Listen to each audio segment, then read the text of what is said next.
सकता। प्रगतिशील जानते हो? प्रोग्रेसिव कौन होते हैं? प्रोग्रेसिव अप्रोच के लोग, जो लोग समय के साथ अपनी सोच को विचारधारा में क्या ले आए? बदलाव। इसको बोलते हैं बेटा प्रोग्रेसिव अप्रोच। इसी को कहा जाता है प्रगतिशील।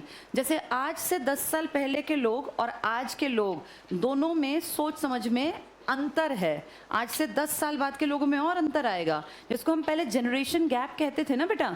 उसका कारण क्या था? लोग प्रगतिशील नहीं थे। जो पुराने टाइम में रीति बना ली समाज की, वो एक्सपेक्ट करते थे अगली पीढ़ियां भी उसी को फॉलो करें। लेकिन पीढ़ियां बाहर निकली, दुनिया को जाना समझा, उन्होंने तर्क करना शुरू किया, तो वो पुराने लोग ना अपने आप को बदलने को राजी नहीं थे। आज की पीढ़ी क्या है? अब जैसे किसी का बेटा बेटी 10 साल के हैं, तो माँ बाप ये नहीं सोचते कि ये बच्चे बड़े होकर हमारे पैर दबाएंगे या हमारे लिए जो है पानी और खाने की व्यवस्था करेंगे। अब पेरेंट्स थोड़े से प्रोग्रेसिव अप्रोच के हो गए और वो मानने लगे कि यार समय बदलेगा।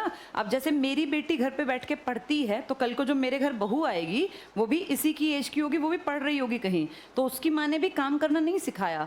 पुराने बुजुर्ग औरतें क्या थी कि औरत के घर में जैसे ही शादी होकर कोई यंग लड़की आती तो तुरंत से ताने मारना शुरू, तेरी माँ ने क्या सिखाया है। अब ऐसा कह नहीं पाएंगे, क्योंकि हम ये सोचें कि जैसे हमारी बेटी नहीं पढ़ रही घर पे, ऐसे जो किसी की अपने बेटे की वाइफ के रूप में हम लाएंगे, वो भी कुछ नहीं कर रही होगी बेटा, वो पढ़ रही होगी। तो इसलिए ना ये प्रोग्रेसिव अप्रोच है, समय के साथ बदलना। ये सब में नहीं होता, जिनमें नहीं होता वो पिछड़े रह जाते हैं।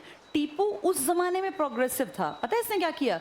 इसने सोचा कि यार मैं पूरे एरिया में तो नहीं मेरी कमांड बनेगी, लेकिन क्योंकि मेरा एरिया किससे टच है, यहाँ पानी से ना, तो मैं अपनी नेवी को स्ट्रांग बना लेता हूँ। मैं अपनी आर्मी पे ज़्यादा काम नहीं करूँगा, इंटरनल मैटर हैं बहुत उलझे हुए, मैं क्यों फंसा रहूँगा। मैं अपनी नेवी पे काम करता हूँ, बढ़िया अपने शिप्स बनाता हूँ, और शिप्स के थ्रू मैं क्या करूँगा? बड़े लेवल पर व्यापार, और व्यापार होगा तो मुनाफा होगा, मुनाफा होगा तो पैसे आएंगे, पैसे आएंगे तो सेना बनेगी, सेना बढ़िया तो शस्त्र बढ़िया, इस तरह मेरी स्ट्रेंथ बढ़ती जाएगी।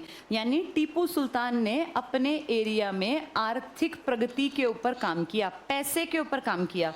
ये पागलों की तरह नहीं कि भैया नहीं मेरे तो जमीन ही जमीन हो। इसने कहा जितनी जमीन है, जमीन से पैसा जितना निकल सकता है उतना निकालूंगा, लेकिन मेन मुनाफा कमाऊंगा व्यापार करके, क्योंकि मेरी बेल्ट में ये पुरानी चीजें, पूरी दुनिया में देखें हम, यूरोप जानता था हमारी पहचान कि तुम्हारे यहाँ मसाले बहुत हैं, तो इसने कहा हम खुद ही ना व्यापार करेंगे बड़े लेवल का और मुनाफा कमाएंगे। यानी ये प्रोग्रेसिव अप्रोच का आदमी था। आप इंडियंस को ध्यान से देखो, इंडियंस ने कभी विदेश में बहुत व्यापार करके मुनाफा कमाने के ज्यादा कोशिशें नहीं की। जैसे विदेशी क्या करने आए थे आपके यहाँ? आप तो कहीं भी ज़्यादा नहीं गए, करते थे थोड़ा बहुत व्यापार, लेकिन वो बहुत बड़ा टारगेट बना के नहीं करते थे। जो ये बात कर रहा है ना बेटा, तू नज़र में है, अब तेरे एक खींच के चांटा पड़ने वाला है। जो बात कर रहा है उसको पता है किसको कहा जा रहा है ये। तो ये इस मामले में प्रोग्रेसिव था लड़का। इसने सोचा मैं क्यों लड़ाई झगड़े में टाइम ज़्यादा खराब करूं, मैं अपना सारा ध्यान व्यापार पे लगाता हूं और मोटी कमाई करता हूं। जब मेरे पास पैसे होंगे तो मैं सेना फौज सब बढ़ा लूंगा। जैसे इसके ऊपर बार बार अटैक हुए, इसने अटैक नहीं किया बेटा। चारों में तुम ध्यान से देखो, चारों बार अटैक अंग्रेजों ने किए। इसका ध्यान था अपने काम को आगे बढ़ाने पे। पढ़ के देखो क्या कहते हैं ये। प्रगतिशील शासक था, प्रोग्रेसिव रूलर।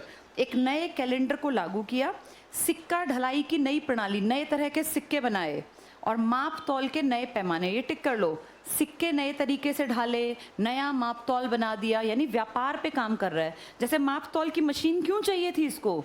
चीजें माप के तौल के क्या करेगा? व्यापार करेगा ना भैया, बाहर ले जाएगा सामान, उतारेगा। नए सिक्के चलाए तो सिक्कों का इस्तेमाल भी तो व्यापार में। इसका मतलब इसका सारा ध्यान अपने काम पे था, काम को बढ़ाने पे था। अंग्रेज यहाँ लूटने में ध्यान लगा रहे थे, ये काम को बढ़ाने पे। आगे पढ़ो।